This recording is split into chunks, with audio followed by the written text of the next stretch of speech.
There are secrets out there, guys, performance marketing secrets, and knowing just one or two of them can absolutely light up your funnels. Let's go.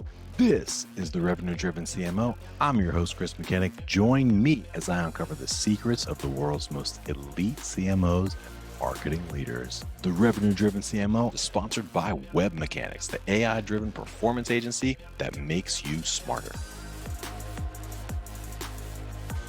Man, what a fascinating world we live in, huh? Especially like with AI coming at all these different things and all of the data that's flying around, all the signals coming through, and the ability to like start to use AI to at least interpret and tell you what to do next.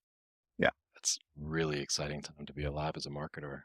It's an incredibly exciting time to be alive as a marketer. And I think it's both a threat and an opportunity, is often the case.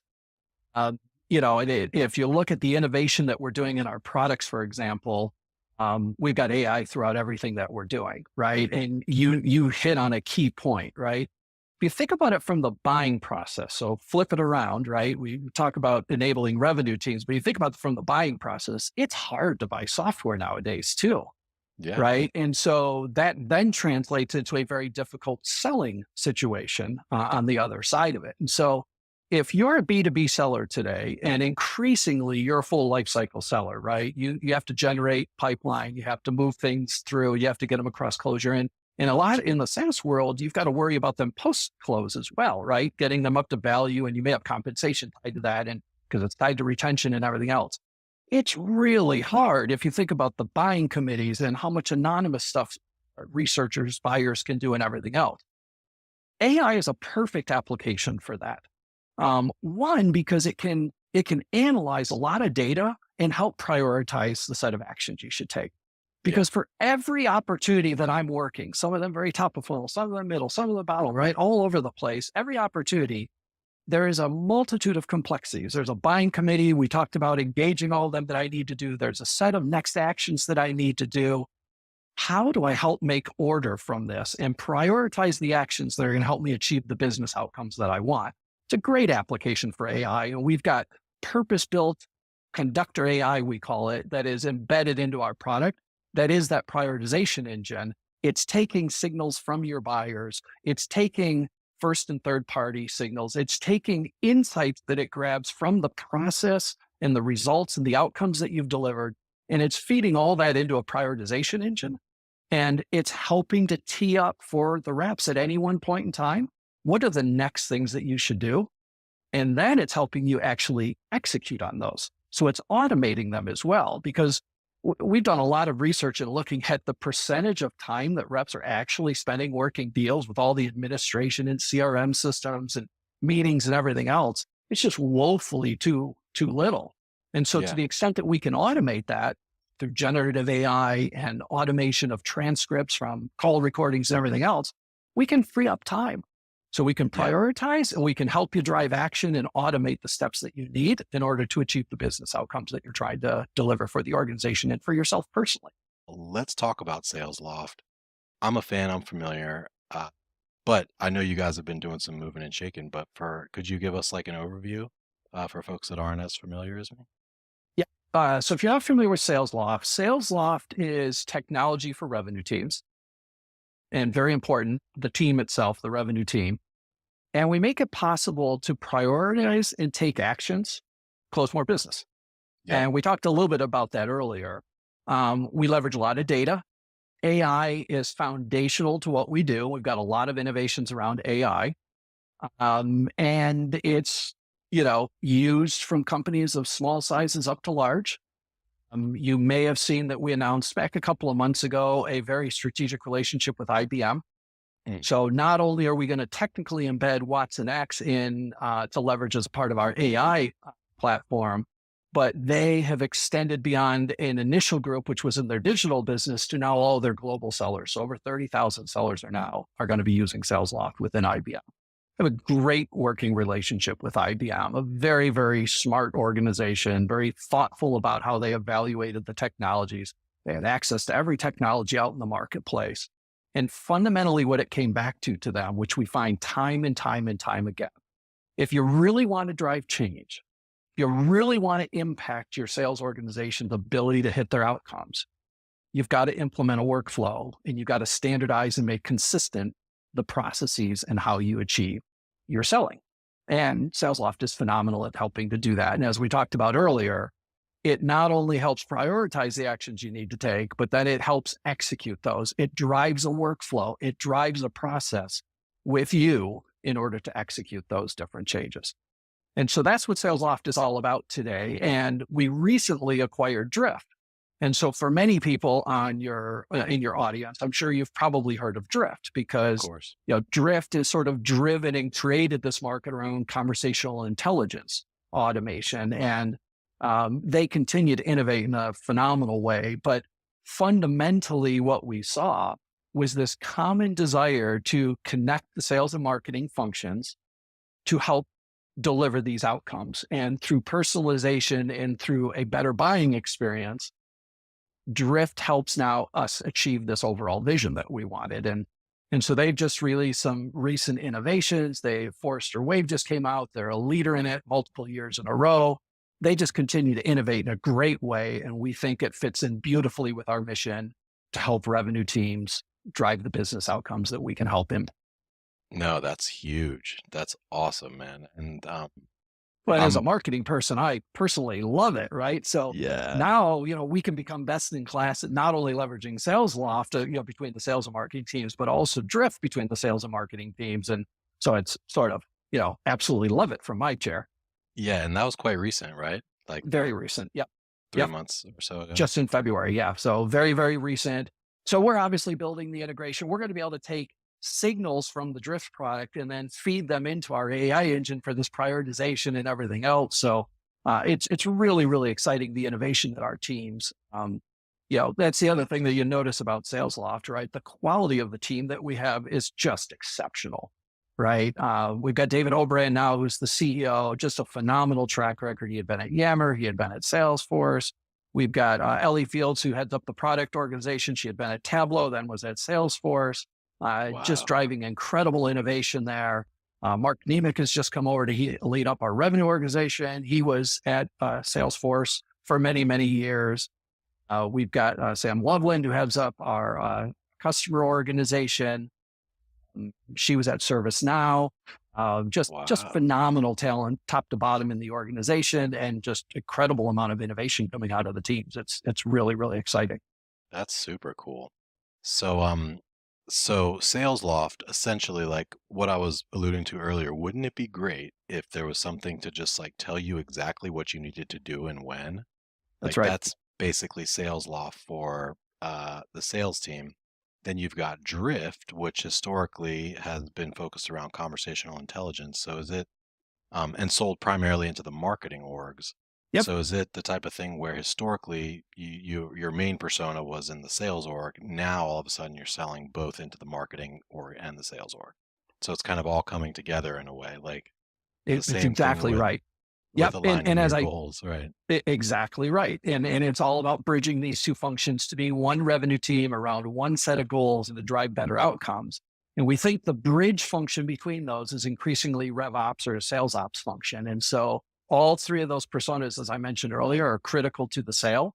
And, we got phenomenal response. When we first announced this to the Drift customer base, they said, oh my gosh, we look at Drift totally differently now, right? Because that ability to connect those, we've had an integration with Drift for a couple of years, Yeah. but the vision to integrate those even more tightly, right? You mentioned they were all about this great buyer experience and engaging people on the website and delivering them a personalized experience.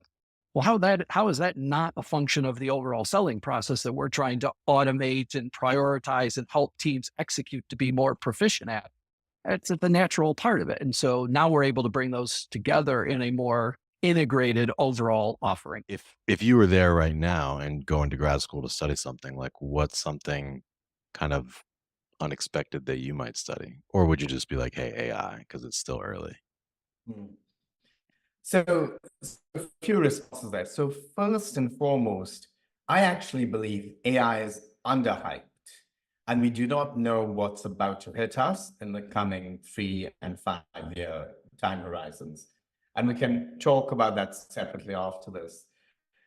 In terms of if this was 2005 again, and I think that's an awesome question, what would I study? What would be my sort of zagging when everyone's zigging move? I would say I would go back to school to study psychology. And the Psychology. reason for that is, yes, because when I look ahead to the next 5 years, the next decade, or 2 decades out, we're going to have AI tools and AI agents doing an incredible amount for us. We're going to be working shorter hours. I think we'll finally get to that 3-day work week because there won't be enough to do. And in that world, the skills that will matter more than ever, more than any other skills out there, will be one, how we truly relate to each other as human beings. Because our human interactions will be so special and so exclusive and of such a higher order, because I'm certainly not going to be talking to a customer service agent. I will not be going into a retail store and getting advice from a person behind the counter. I'll be doing none of that. So when I'm talking to human beings, whether it's in a work context or a personal context, it'll be higher order conversations. And the people who stand out and get business and personal benefit will be the ones who can understand the other human beings much more deeply than anyone else. That's one side to it. Yeah. The other side to it is it's nearly as if in the next 5 to 10 years, the population of planet Earth is not going to double. It's not going to quadruple. It's probably grow by 100 times. But it's not going to be human beings. It's going to be all these AI agents running around. Hopefully, most, if not all of them, will be on the direction of us human beings, but there'll be a whole bunch of rogue ones too. And in that world, we'll need to understand how to communicate and interact and partner and learn from and know when to lead and when to follow the AI agents. And it's going to be figuring out the psychology of human to human interactions and human to agent interactions as well. It'll be less about the tech. That's going to be all automatic or automated. It'll be less about science, because that we can't compete with the AI. It's all going to be about these relationships. That makes a lot of sense. So you think that in 5 to 10 years there will be a large number of like literal AI agents, meaning like they sort of look or they take like a human like form and walk around and drive and things like that? Or are you talking about like digital agents? All of the above. I mean, the human form is incredibly advantageous in the physical world. And our faculties and our hand-eye coordination, for example, allow us to do things that other mammals simply cannot do. Yeah. Our form factor works effectively for the physical world, but it obviously doesn't in a digital world or even in an augmented reality world when you think about the Apple Vision Pro. So it's going to be a combination, but we will be interacting, whether it's with voice, whether it'll be physical handshakes, whether it'll be through neural links in our minds or through our eyes or through symbols. There are going to be all kinds of human interactions going on with each other and with agents that aren't happening today.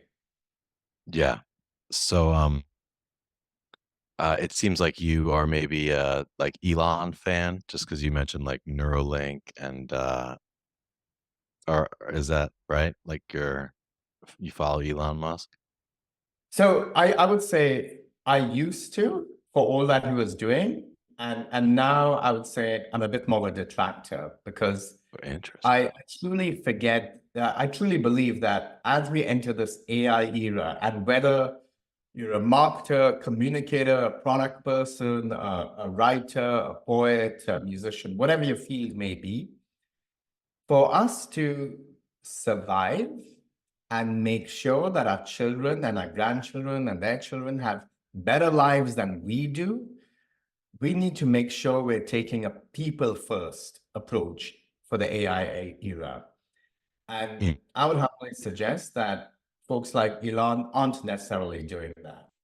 Yeah, he's There's definitely. a technology movement called the effective acceleration movement, which is you have to barrel into the future with technology, regardless of any collateral damage, and that's typically around human beings. I don't believe in that, and that's what Elon and several others think about. Yeah, no, I hear you. So it's really interesting, your vision. I want to get back to your secret in a second, but just humor me on this vision of like 100x the population. So I saw Tesla was creating this like robot, this AI robot to work in the factories, Optimus, they call it, right? Yeah. So do you think in 5 to 10 years there will be like many of those types of robots walking around like physically? So I think that there are a few interesting things going on. First and foremost, there's another company out of Germany called Figure Eight. I mean, or Figure One. They've got to work on their naming, but that's another story. And they actually have the best humanoid type robots. And they're deploying them, I think it's in a GM factory in South Carolina, if I remember right. And what's super powerful about those robots is it can learn by watching what a human being does. I mean, Oh just wow. think about that. That's mind blowing because historically, we think about robots as trained to do one narrow vertical task very well, Yeah. regardless of their form. Whether it's a physical arm or a complete body or whatever it may be. Now you have a robot that's not just pre-programmed, but by watching you, it's able to do new tasks. It can start making coffee. It can help fix a car. I mean, you can let your imagination run wild and see the potential. It can be your tennis partner, you know, getting better than you at tennis by watching you. So we're entering that world. Now, it's very hard to determine the time horizon because that is dependent on legislation, production lines, human acceptance, all kinds of other factors. But the opportunity is just right around the corner, meaning the technology is nearly ready. It's easy to scale up, and it's just going to be dependent on us human beings, what we're comfortable with and what we're not at home with. Yeah. Yeah. So it's Let's see so it's them running really around. is it's really a zag, right? Like you're following your own advice here because given what you know and what you've seen and what you believe, like you believe, that AI is underhyped, that like, future forward it's going to go even bigger than what people think. But yet you would choose to study psychology, right? Like that's pretty Yes. counterintuitive, but I like it. Yeah. Oh, without a doubt. Um, so what's a piece of advice for a CMO or, a senior level marketer? Uh, how can I guess, do you have a mental framework that you use to like identify these zags or ideate these zags? Like how do you think about like, now you're in a marketing role, right? And it's time to zag. What is your mental thought process like at that point? Yeah. So I believe one of the most important traits that a marketer can have is foresight, being able to see around the next corner and from the lens of your customer or your consumer. Not everyone can do that. So that's the first piece. So to be able to zag, you need to see what's coming next before anyone else does. Because at the end of the day, a lot of these businesses, and I've had the privilege of working at PepsiCo, Visa, LendingTree, the Expedia Group, it's a zero-sum game with your competition. And you can either win by out innovating them or developing a brand that allows you an opportunity to do premium pricing or by going after new segments or creating efficiencies in your production line or your operations as a whole. A critical piece in all of those dimensions is, can you see around the next corner before anyone else, both for your business as well as for your function and your team? So that might sound all abstract, so Chris, so what does that translate into? So, at LendingTree, large brand, we spent around $600-700 million in advertising, a lot of it in performance marketing. And we prided ourselves in being, the best performance marketers that there can be. And I was privileged and lucky to lead a dynamic and incredibly smart team. Now, however, with the perspective of being one step removed from it and writing my book and my newsletter and thinking about the future, I'm finding that over time, performance marketing is going to get increasingly commoditized. And part of my research, I'm talking to a lot of other fellow CMOs as well. And we're all coming to this conclusion. And why is it getting commoditized? It's because what's happening in Meta and in Google and in Amazon and in the ad platforms is so much more, both thanks to AI, but now generative AI specifically, is being automated. Yeah. Everything from the planning piece to the creative to the optimization. In fact, all that the marketers left to do is put in the budget parameters and check the results occasionally. I mean, you want to do all the plumbing behind the scenes, so you have all the parts backs of the right data and all that stuff. But the actual execution of the campaigns is increasingly and completely automated, and it's performing as well as when we'd have more hands on keyboard. So if you think about that as a future coming down the pipe, then it leads to a very interesting question, which is, what should the structure of a marketing function be? What should performance marketers be doing in the future? What should the amazing agency partners like, folks like your teams, where do they add value? And so when I think about zagging versus zigging, or zagging when everyone's zigging, I think very hard about what's coming around the next corner and how quickly can you prepare for that? Because the companies and the individuals that are one step ahead in that preparation, in a sense, have an amazing arbitrage opportunity, because they will be able to, I'm oversimplifying it now, but maybe the answer to performance marketing, and my friends at Google should buy me a drink for what I'm about to say. Maybe the answer is everything around performance max. Just throw your budget at it and close your eyes. Let everybody know, like, what is one of your big secrets to success in marketing? Okay, so I think a lot of people, especially now, are really trying to do more with less, right? And when you think about doing more with less, people tend to really over-index on paid, on what they call proven channels. But I would say the biggest secret I found to hacking marketing is really investing in a strong content engine. And that may sound counterintuitive, right? Because especially with AI, people are like, oh, we can just use ChatGPT to generate 40 blogs a day and stay top of mind. And it's true, AI can superpower content a little bit, but I really think of content as the bedrock of the entire marketing function. So it helps inform your paid advertising and your demand gen efforts to be richer and better and more appealing to your audiences. It helps your product marketing sort of stay on top of trends, stay on top of industry and ecosystem stuff. And most importantly, it serves as a North Star for every go-to-market person within your organization, so that they know exactly where the company is headed and exactly what to talk about when they're speaking to people sort of outside the building.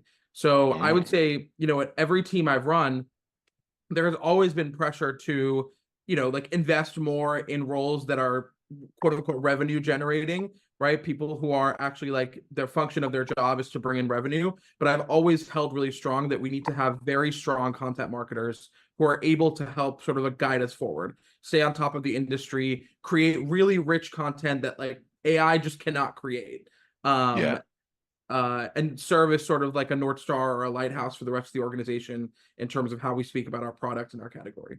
Yeah, that's really interesting. And I think if you ask CMOs, they'll all unanimously say, yes, content is important. Yes, we should invest in content.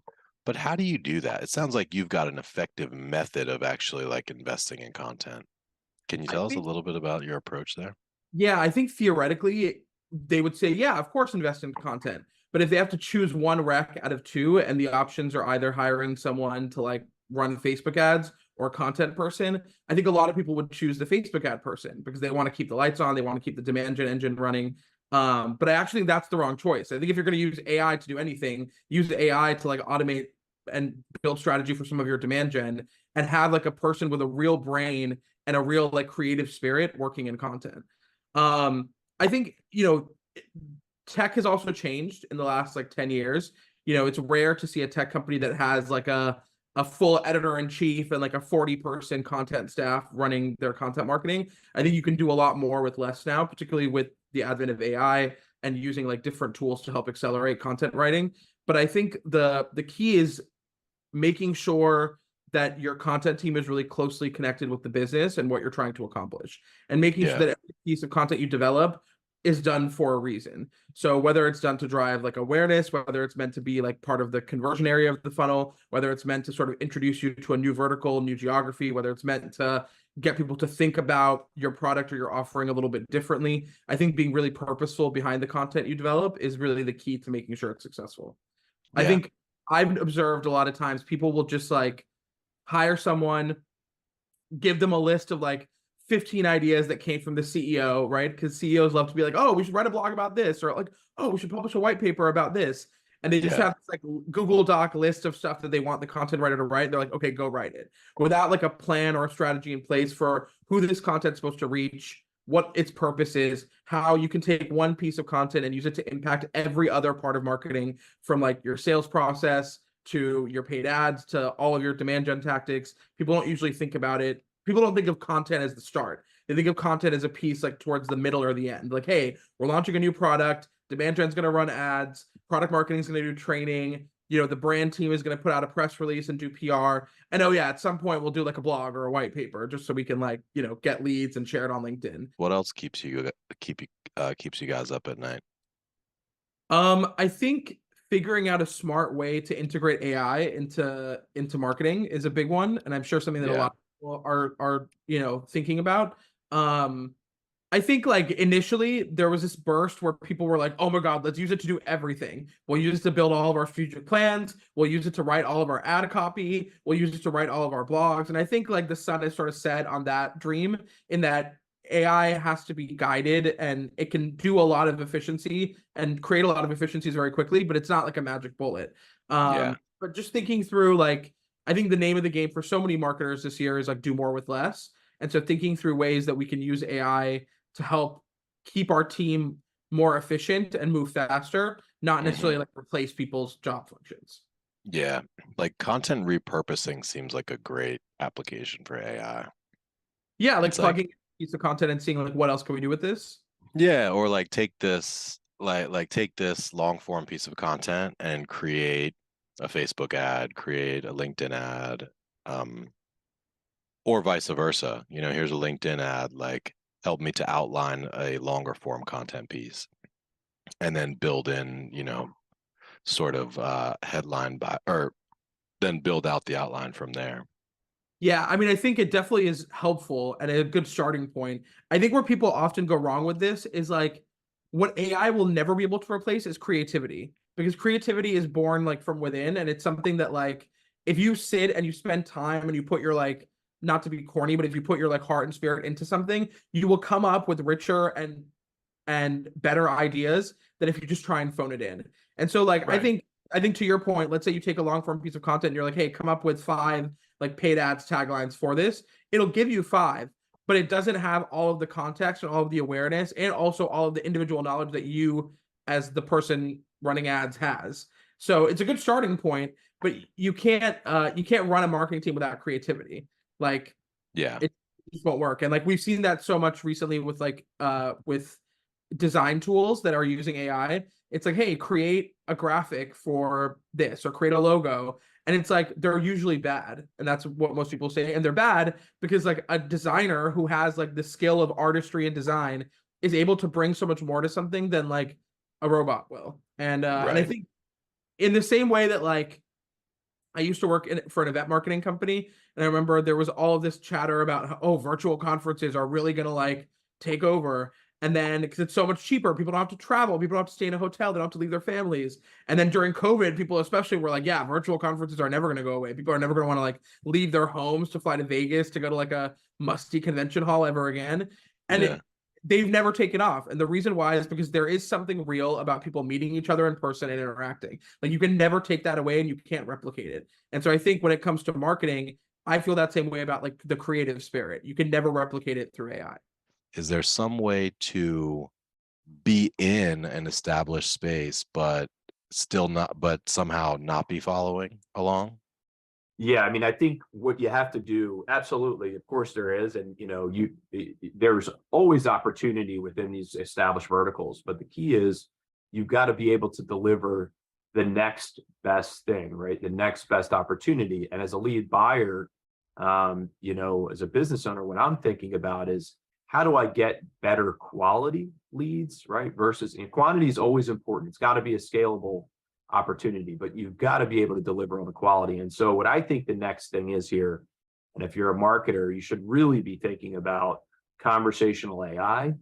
You should be thinking about, Chat GPT and what it can do for you. I mean, it's going to change the game for marketers, for everybody, in terms of the experience we're able to deliver. And if you think about one of the biggest problems over the last 3 years, it's really been contact rates, right? So that same lead that we were all generating, whether it was a form-fed lead, where the typical model then, get your lead, it's submitted, you're calling somebody back within, seconds, minutes, right? The contact rates on those leads used to be great. That experience worked well. It wasn't the greatest experience for the consumer, but it worked well for the marketer and for the company that you were ultimately selling to. Well, that's changed. I mean, a lot of things have changed across the board. You've had robo dialing that hurt things. You've got all the carriers changing things. You've got all of us who are being bombarded on our phones, screening things constantly. So now, even when we requested information, we often cannot figure out who that information is coming from because there's no clear path from the carriers on how you can identify that information. And you guys kind of understand all the components of that. So I think the trick here, if you're a marketer, is, and you don't have to do this, it's not an expensive endeavor, is build a better mousetrap, build more value as you go along for whoever you might be selling leads to. Create, and part of that is, when I say build a better mousetrap, I don't just mean build a better funnel, et cetera, but this funnel has to be really smart. So you're entering it with potentially right from the ad, but more importantly, once you've got that person's information and they're engaged, and you haven't gotten them on the phone, let's say you're in a call center environment, you need to talk to that person to make that sale happen. Well, you've got to find a way to get them engaged. I think conversational AI is the way to do that. So you get them engaged so that they're more likely to pick up the phone or to click to call. And I think that's a big part of it, is you've really got to be clever in how you do that. But at the same time, as a marketer, I think you have to think more like the business owner these days and what that customer experience is going to be. Because if you can deliver a better experience, you're going to be able to deliver a better contact rate, a better conversion rate, and ultimately that's going to lead to a sale. And so what I don't see, I see a lot of the same old tricks in the space and, in general across multiple verticals. And I think if you want to really win this game, you got to be thinking about, how can I improve my front end experience for the customer and create that better mousetrap? Mm-hmm. Interesting. Yeah. So conversational AI, how do you envision that? Like, where is that in the funnel? Is that on a thank you page, for instance, like right after the form is submitted, or how do you There's a lot of different places to implement. So there's a company, in full disclosure, I'm an investor and advisor for Symphony. So this company, Symphony 42, they ultimately are using conversational AI at the ad level, and they're starting at the ad level where there's engagement and you can actually deliver it through the ad. That's one way to do it, right? But there's other opportunities in simple things like, so you've tried to reach out to a consumer, right? You've made the call, or if you're a marketer who's doing the in-between kind of, whether it's call transfer or hot transfers in some scenario, but you can't get in touch with that consumer. The next thing that you do is, that's a place to send an email and activate conversational AI. Or oftentimes, like with card checks, we would get consumers that were saying, look, I don't want to talk to a human. I know you want to talk to me, but I don't want to talk to a human. And so that's an opportunity for you to plug it in and send and start the conversation back through email in conversational AI to get a better chance of them going, okay, this isn't so bad. I get it. Like you're not giving me the hard sell. You're trying to give me the information I need, whatever it may be, so that you can get them ultimately to click the call or get them on the phone. So there's a lot of different places in the funnel that I think you can play around with it. There's follow-up opportunities for it. I mean, I don't know, you probably haven't had a lot of time to play with ChatGPT yet, but if you can, these companies that are out there who are already doing conversational AI, from my perspective, are in big trouble, because that platform is going to be the platform for everything. Whether it's that or Google, something to that effect, where it's easy for people to build on top of it, is going to become, the opportunity, I think, for all of us to inexpensively create these really sophisticated funnels that are led and at least have some element of AI incorporated. Interesting. Well, that is definitely fascinating. I'm tempted to continue down that path. Tell us a little bit about, can you talk about Symphony 42 at all? What are they up to? Yeah, so they're really just a bit, they're getting off the ground in terms of trying to tackle this exact problem, which is, how do I create a better lead, a better contact experience using conversational AI to help go further down the funnel without using a human, right? So, but the difference here, I think, with them is that ultimately they look at it as, they look at most AI solutions as cost saving. I think that's what most people view them as. Okay, it's a cost saving, I'm getting rid of a human, versus an income producing revenue opportunity. And I think that's their approach is a little bit different from that perspective, is they're looking at it from, how do I help this marketer, this business, through this platform, deliver, one, a much better experience to the consumer, but two, think about it from, this is a way to make more money, not just to save dollars by eliminating humans. And I think that's a pitfall that a lot of folks could fall into, is thinking that that's the solution, AI is eliminating humans. I mean, to some degree it is. Like, for example, we were talking about when somebody doesn't want to talk to a human, and you get that email and they say, I don't want to talk to a human. Well, one way to test, let's say, if you wanted to examine this experience before you're going to make an investment into AI, is simply act like an AI, like build your essentially, you're the AI script with some small group of humans, test it, see what the response is, see how people respond, and build that kind of decision tree before you go off into AI. But the idea, again, is this is going to be a way for me to deliver a better experience, ultimately produce more revenue, better conversion rates. And I think that you're already starting to see the kind of the tip of the spear on this, but over the next few years, as a digital marketer, I think if you don't have an experience that has incorporated some level of AI into that funnel, I think you're certainly well behind the herd. Like, tell us one of your biggest secrets to success in marketing specifically. Absolutely. And I've enjoyed hearing secrets from other presenters you've had. So here's mine, okay? And this is going to be shocking, so get ready for it. So my secret, I would say that this is something that has been a secret for me being successful lately. I wouldn't say throughout my career, but lately, it's this little thing that nobody's heard about called ChatGPT. So I just kid, because everybody, including people who live under the rock, have heard about ChatGPT. Yeah. I think what sometimes feels like a secret is, how do you put it to use for marketing, and how do you make the best out of it? That's So right. I think there's a lot there, and I would love to share some of my ways of using it that I've learned from the internet, that I've learned by just trial and error. And then I'm more than happy to share some of the other tools that I use that are related to ChatGPT or related to what we now call foundation models for marketing.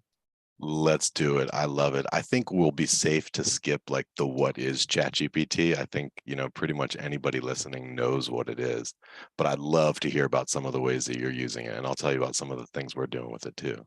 Yeah, that would be fantastic. So here are 4 or 5 ways that I've been using it. And, I would say that me saying ChatGPT is a little bit catch-all. I mean, some of these things I use, for some of these things, I also use other tools, other applications. Yeah. But generally, we'll just use the term ChatGPT as a way to say, what are you using generative AI for? Right. Specifically when it comes to marketing. So just off the bat, one of the key things that marketers do often is market research. You want to understand what's the market about, who are your customers or prospects, and particularly who are your competitors.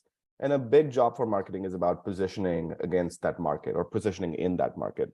So I have found ChatGPT, especially GPT-4, which just got released 2-3 days ago, and it's actually widely divergent in the performance that it delivers compared to ChatGPT, which is based on GPT 3.5.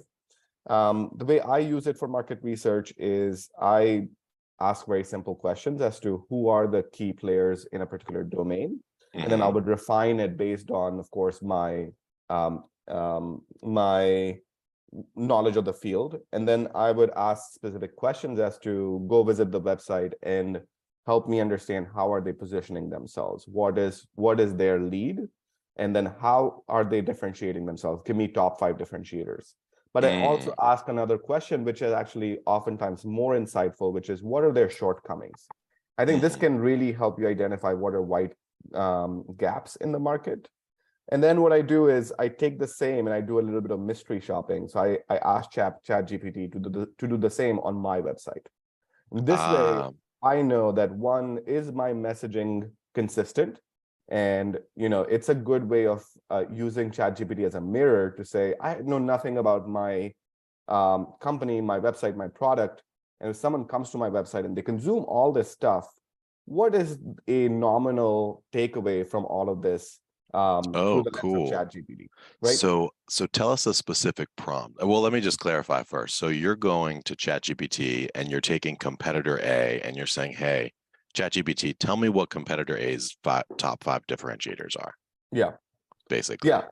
Yeah. Like, for example, is that the exact prompt you used? Yeah, they're very simple prompts. They don't need to have any kind of fancy prompt engineering, as it's called, that you are an expert in this and that.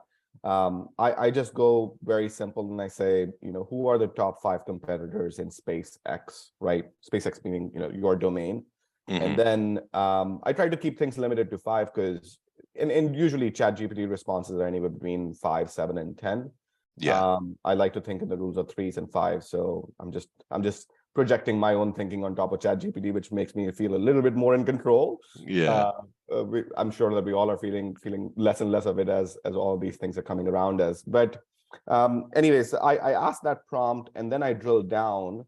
And specifically starting with that prompt is also a good way of building trust that, hey, does this thing, does this tool, does this application understand my domain? And I have been surprised, not anymore, that how much ChatGPT, but particularly GPT-4, develops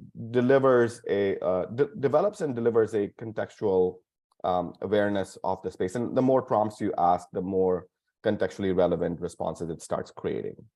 So that's the starting point. And then once I have 5 competitors or feel like I have the right 5 competitors, then I start drilling down. Tell me more about this company. What do they do?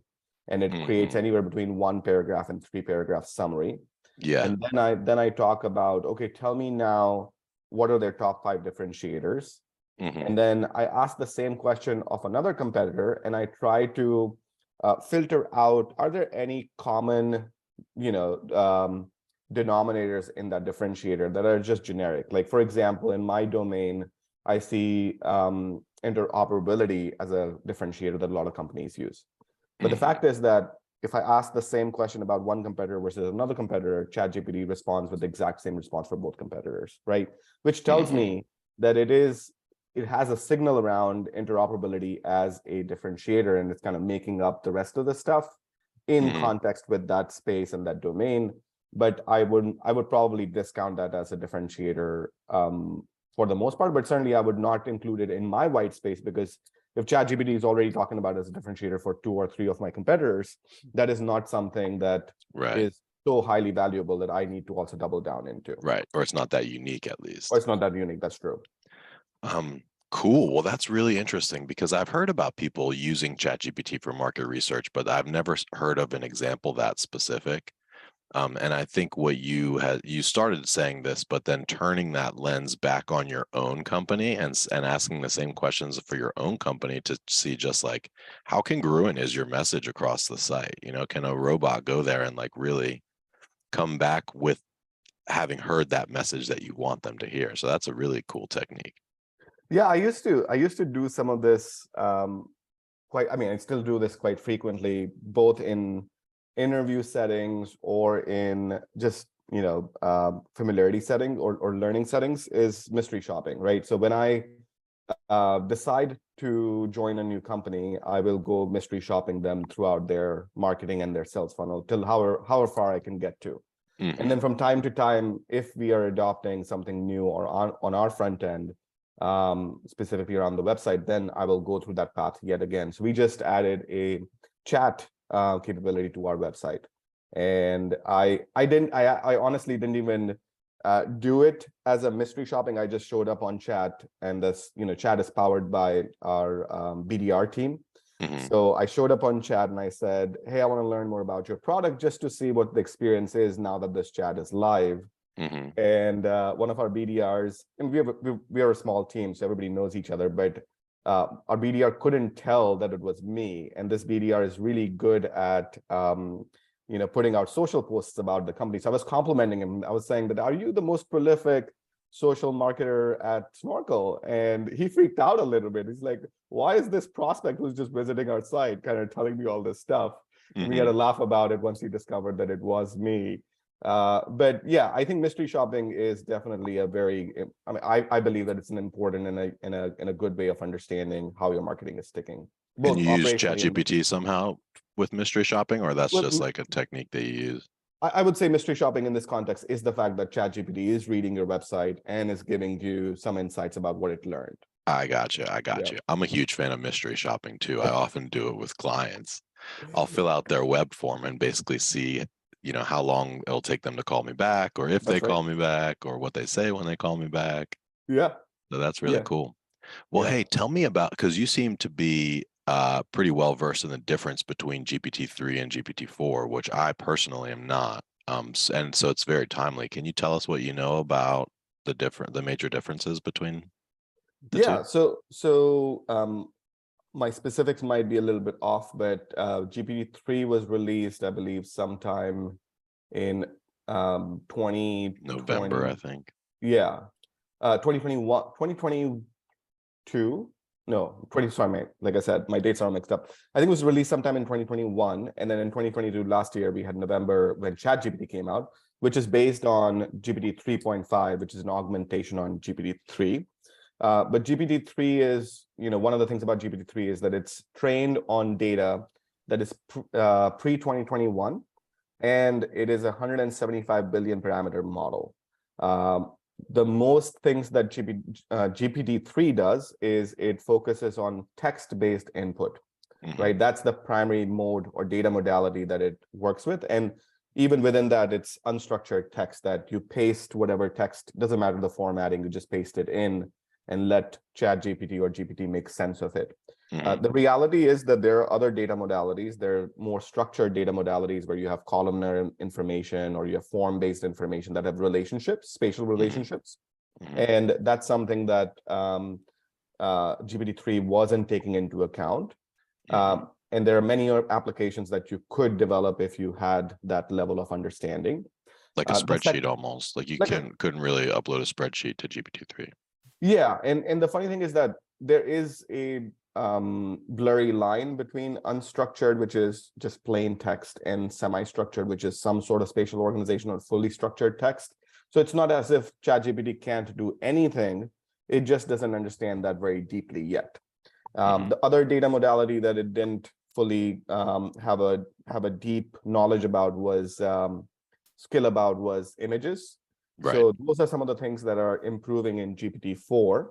So with GPT-4, one of the demos that we've seen is Greg Bachman, who's one of their co-founders. He took a photo of a paper that he had written a front end of a UI of a website on, and he just took a photo of it, hand sketched, and GPT-4 turned it into an actual website with code underneath it. So Oh, wow. that's what we call cross-modal, which is it's understanding the image, it's understanding what is in the image, and then it's generating things that are related to the task, whether it's text or images.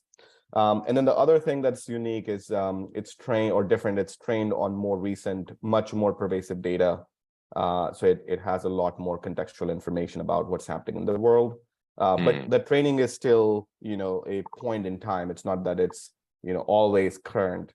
Right. There's a lot of retraining that happens to keep it current, but it's always a snapshot in time. Yeah, no, that makes sense.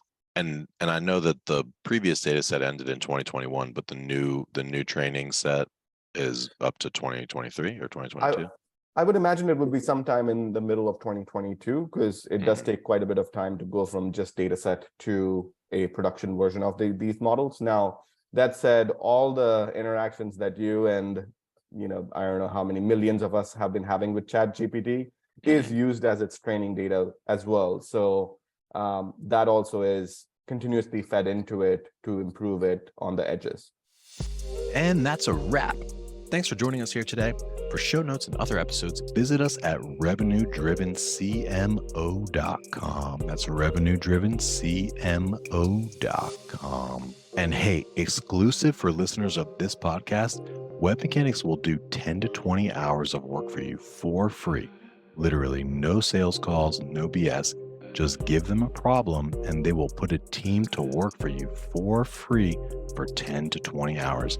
Even if you're already a client. If you're struggling with demand gen, lead gen, SEO, SEM, Google ads, LinkedIn ads, conversion optimization, if you can't get Facebook or Meta ads to work for the life of you, or you can't figure out attribution, Web Mechanics will take a good hard look at whatever problem you give them, whatever programs you put in front of them, and they will give you an objective, informed opinion, plus some advice from 10 to 20 hours of senior level attention. And that's just because you're a listener of this podcast. So I would suggest take them up on this offer. It's ridiculous. Go to revenue-drivencmo.com/free, fill out the 2-minute form, and you will not regret it. Literally zero downside, unlimited potential for growth. So do yourself a favor, revenue-drivencmo.com/free, no hyphens, no punctuations. You will be happy about that decision.